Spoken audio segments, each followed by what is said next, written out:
Observación.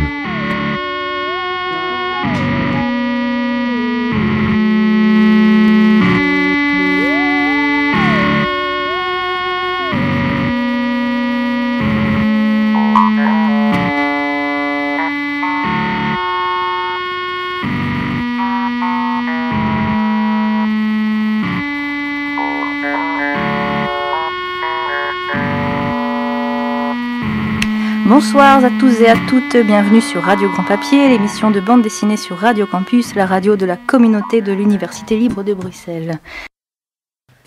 Alors voilà, on va nous presque plus parler puisqu'on laisse place à la capsule que Stéphane a faite avec Mathias Picard. Et voilà, c'est parti.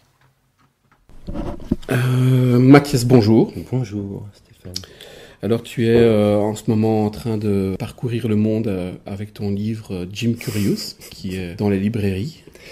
Alors avant de parler de ce livre étrange et fascinant, on va peut-être revenir un peu sur ton parcours brièvement. Donc tu es sorti de l'école de Strasbourg et assez rapidement tu es allé à Paris et tu as démarré des collaborations. Tu as commencé par des petits strips, des petites histoires plutôt humoristiques.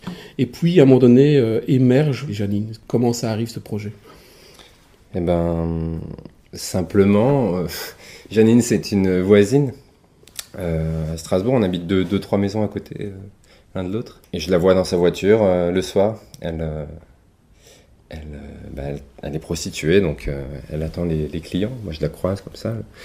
Et on se salue pas encore beaucoup parce que les vitres teintées, j'ose pas trop regarder. Et puis un jour, en fait, je rentre chez moi et je la reconnais dans un reportage qui parlait de prostitution. Et donc là, je me dis, mince, c'est la dame d'à côté. Je crois qu'elle s'appelle Janine à ce moment-là. Et donc je suis touché de la voir, d'autant qu'elle avait pas sa perruque sur l'écran. Je me suis dit, pourquoi c'est quand même bizarre, c'est vrai que c'est pas qu'une prostituée, je pourrais très bien, aussi aller lui parler, lui dire bonjour, voilà. C'est des choses qu'on n'a pas forcément l'habitude de faire ou l'idée de faire. Et puis un jour, voilà, je suis allé toquer à sa fenêtre, comme ça, et je lui ai dit que j'avais vu à la télé. Elle était toute contente. Et puis bon, on s'est présenté. Moi, je dis que j'étais étudiant.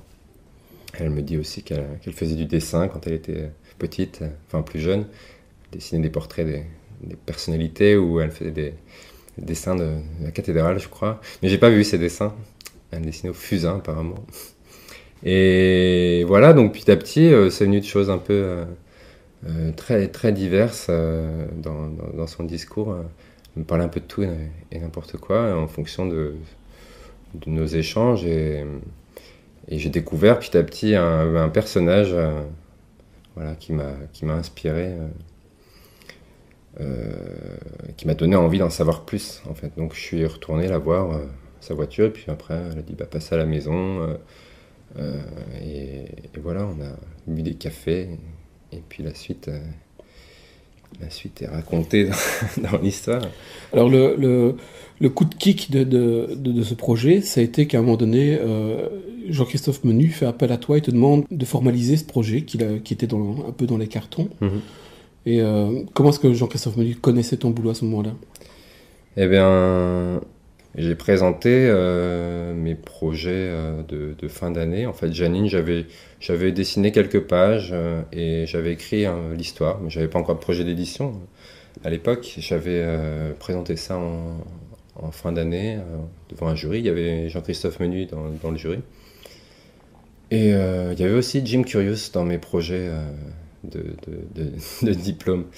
Donc il n'est pas venu après coup, par opposition. Ils sont plutôt nés en même temps, ces deux projets. Et Menu, je l'ai revu 1 an et demi après. Il avait ce projet de reprendre la revue Lapin, et il connaissait Janine sous forme assez... il n'y avait pas encore grand-chose. Il avait compris quand même le but, parce que ça c'est ce qui m'a suivi du début à la fin. Je savais vraiment ce qui me motivait dans cette histoire et là où je voulais aller. Mais bon, voilà, donc Lapin arrive et là, ça me motive parce que tous les 3 mois, j'ai 16 pages à rendre. Et en plus, j'ai des lecteurs au fur et à mesure. J'ai même eu la chance d'avoir des petits retours au fur et à mesure. Ce qui est quand même pas le cas de tous les bouquins. Souvent, on finit le bouquin et après, on voit quels sont les retours. C'est une réelle publication pour moi, la revue.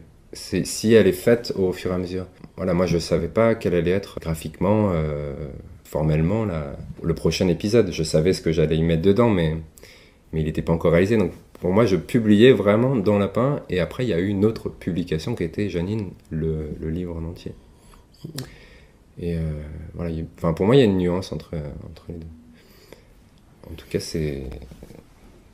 Ouais, la revue, moi, j'aime bien ce format. D'ailleurs, tu as travaillé un peu, je ne sais pas si c'est en parallèle sur Écarquillette, notamment, des choses comme ça. Voilà, ça rejoint ce qu'on disait tout à l'heure, le fanzine, c'est aussi un petit coup de pied au cul. C'est-à-dire, on se dit, pour qui on va faire des BD, on a envie d'en faire, qu'est-ce qu'on fait? On est une bande de copains, et puis on a une photocopieuse. On a la chance d'avoir en plus des ateliers de sérigraphie. Mais avec rien, on peut trouver des lecteurs, se donner une date de rendu, souvent les dépasser, etc. Et c'est une aventure, quoi. Et voilà, donc Écarquillette, on a fait 10 numéros. Et il y avait plein d'auteurs, ça c'était hyper motivant, vraiment.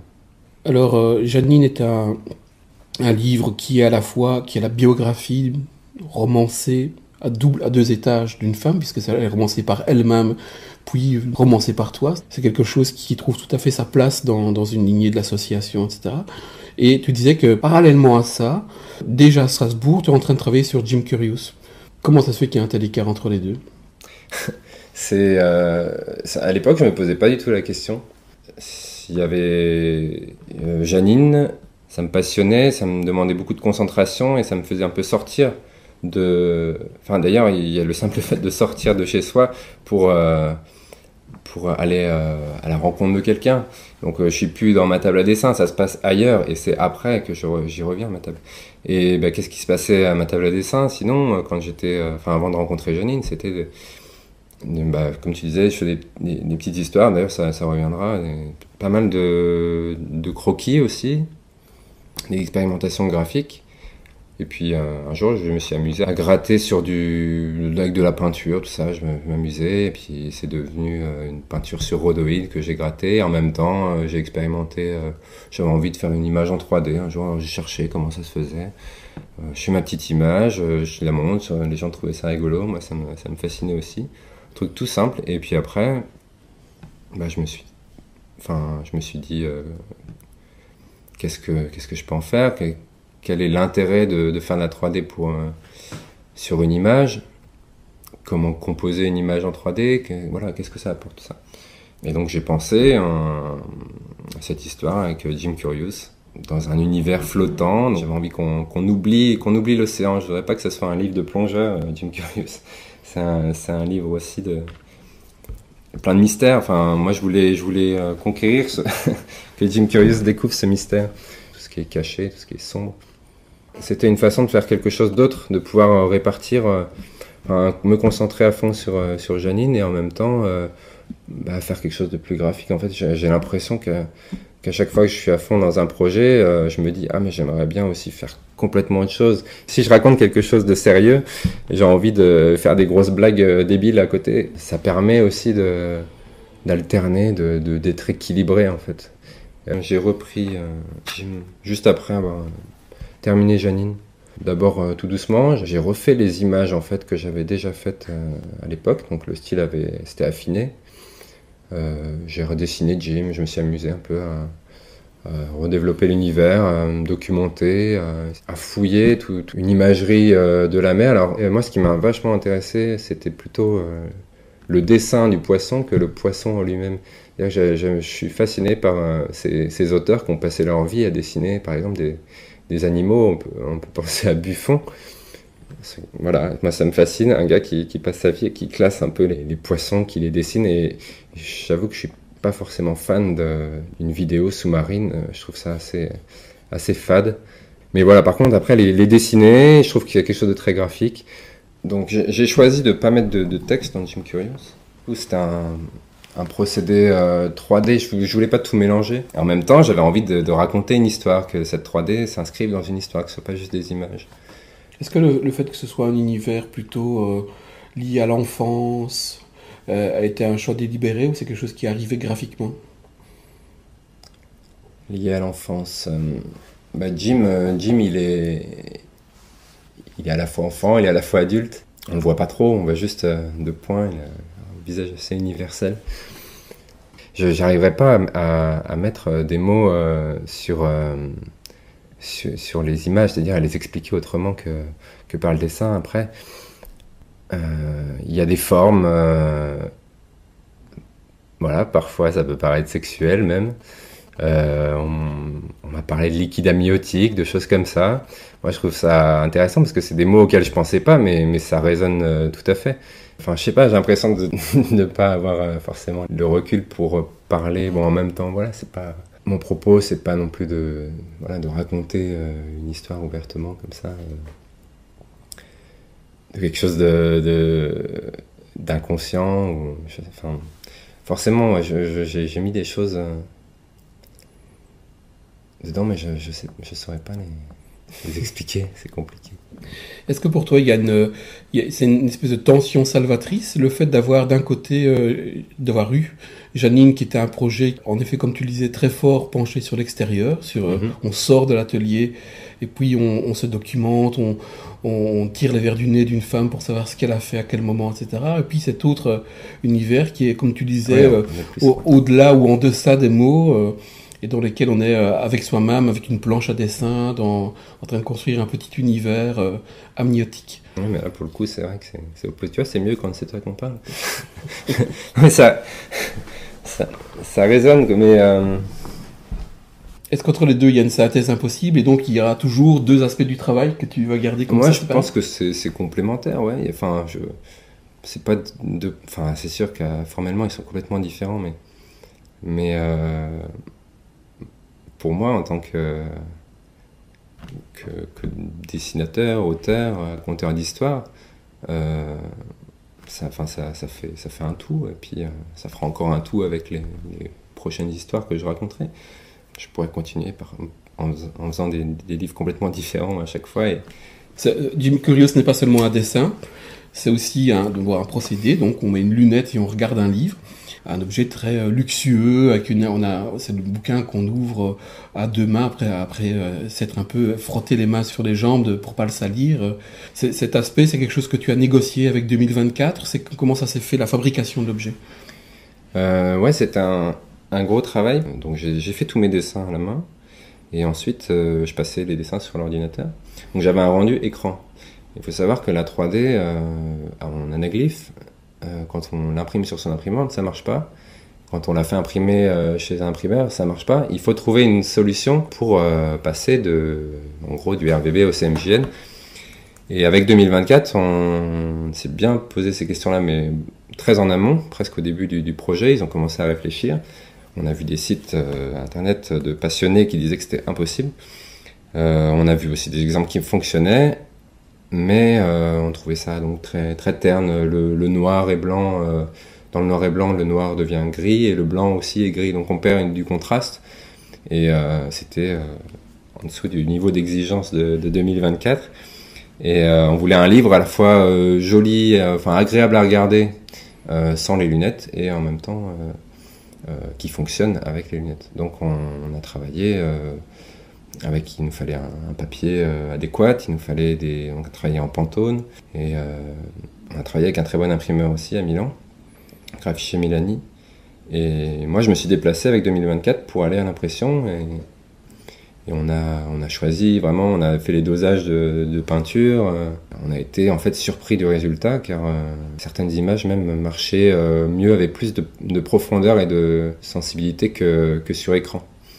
C'est évident en fait, parce que quand on a un écran, bon, il est face à nous, on le touche pas, mais quand on a une feuille dans la main aussi, on a un niveau zéro, et après le dessin rentre vraiment dans le livre, ou alors ressort. Ça c'est quelque chose qui nous fascine, enfin moi qui me fascine. Et donc 2024, ce qui est bien, c'est qu'ils font peu de livres, et ils passent beaucoup de temps sur leurs livres on a travaillé ensemble, carrément. Moi, la première fois que j'ai vu ce boulot de Jim Curious, c'était à Sierre, pour lequel il y avait cette exposition assez ambitieuse et assez réussie, notamment en partie autour de Jim Curious. Il me semble avoir vu des images à ce moment-là. Hein. Cette extension de la maison d'édition et du livre dans quelque chose qui est un dispositif assez spectaculaire d'exposition, c'est quelque chose qui a été aussi réfléchi dans le même temps ou c'est venu par pur hasard? Oui, en fait, ça s'inscrit bien dans le projet 2024, d'accompagner les livres au-delà de la librairie, donc d'aller un peu vers les gens avec le livre, de présenter un univers d'auteur. C'est pas le premier exemple avec Jim Curious. Là, on a monté une exposition qu'on va encore étoffer. Et puis, ça sera par exemple à Strasbourg pendant 3 mois cet été. Voilà, créer un univers, une scénographie vraiment différente et propre à chaque livre à chaque fois. C'est aussi un gros investissement de temps et de recherche. Mais c'est passionnant parce que, pareil, là, je bosse avec eux dessus. Et c'est vraiment des super moments. Parce qu'on sort du livre. Voilà, pour le coup, on travaille toujours pour le livre, mais on a une autre façon de travailler. Enfin, on bricole, on scie, on peint, on découpe et aussi on fait des dossiers. Mais c'est quelque chose de très passionnant, surtout quand on voit après le résultat et qu'on peut le montrer aux gens. Ça colle bien avec Jim Curious parce que j'ai travaillé avec une technique qui permet de montrer finalement la 3D sans les lunettes. Les originaux sont dessinés plan par plan pour la plupart sur du rhodoïde, donc on reconstitue une boîte avec par exemple 6 plans et on voit la même image qui est imprimée sur le livre sauf qu'elle est en dessins originaux et en réel 3D. Elle fait en réel 3D et ça c'est assez amusant. Olivier et Simon, je les connais depuis Strasbourg. Olivier était dans ma promo et on travaillait ensemble sur Écarquillette, sur Numo aussi, notre webzine. On faisait ça aussi. Webzine sur internet où on faisait la bande dessinée, mais alors là, on avait un format qui dépassait complètement les 50 pages de fanzine. On pouvait faire 100 pages si on voulait, 300. Ça a duré aussi un moment et Olivier et Simon avaient envie de poursuivre cette aventure du côté édition, d'aller au-delà, puisque avec la structure qu'on avait montée, le collectif Troglodyte, on avait des ambitions de faire des petites publications. Il y en a eu d'ailleurs quelques-unes, mais il faut une réelle structure aussi pour pouvoir être à la hauteur de défendre les livres comme il faut. Et je crois qu'à la base c'est né aussi avec un projet de Simon Lieberman qui est du coup en préparation. Et il y avait aussi le livre de Donatien, Marie et de Didier de Calan, Les Derniers Dinosaures. Ça, c'est des projets qui les ont motivés par leur forme, par leur fond, à lancer la maison. Il y avait Jim aussi. Normalement, c'était le 2e livre de 2024. Mais comme j'étais dans l'écriture de Janine, ça a été repoussé. Et, ils ont une vision quand même, des intentions éditoriales que moi, j'ai pas du tout. Et moi, je veux juste faire des livres et avec mon univers. Et effectivement, il se trouve que ça colle bien dans leur démarche. Donc c'est cohérent de retrouver Jim Curious au catalogue de 2024, tout comme Les Derniers Dinosaures ou même Canne de fer et Lucifer de Léon Marais. J'avais envie, en faisant ce livre Jim Curious, de mettre ça sur les genoux d'un lecteur et de le laisser un peu observer, vraiment farfouiller dans l'image. Pour moi, c'est une forme de narration en tant que telle. Non, c'est dur d'essayer de mettre des théoriser, parce que j'ai l'impression de faire ça, alors qu'en fait, quand on fait un livre, on pense pas forcément à tout ça. Donc après, essayer de le formuler, c'est pas évident. Oui, mais ce qui est intéressant dans le processus même de fabriquer des livres, c'est qu'il y a de la pensée en amont, il y en a toujours un peu. Ouais. Il y a du travail pendant, qui s'accompagne aussi d'une forme de pensée, mais qui est parfois une pensée informelle, qui passe pas par des mots, justement, qui assemble.